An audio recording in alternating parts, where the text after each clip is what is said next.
آبنہ Hormuz کی ناکہ بندی کی دھمکی ایران سے زیادہ چین پر زیادہ اثر انداز ہو رہی ہے۔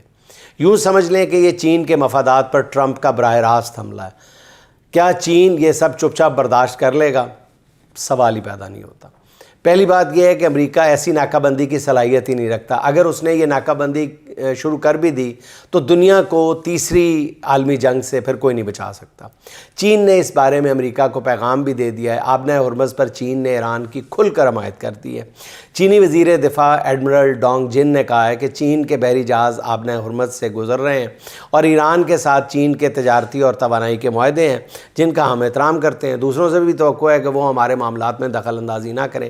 یہ صرف چین کا پیغام نہیں، نپے تلے انداز میں امریکہ کو وارننگ ہے کہ وہ اپنی اوقات میں رہے، اپنی حد میں رہے۔ وینزویلا کے قدرتی وسائل اور تیل پر امریکی قبضے کے بعد ایران سے بھی چین کو تیل کی ترسیل روکنا چین کو اقتصادی طور پر تباہ کرنے کا منصوبہ ہے۔ اس بار چین سب کچھ ٹھنڈے پیٹوں برداشت نہیں کرے گا۔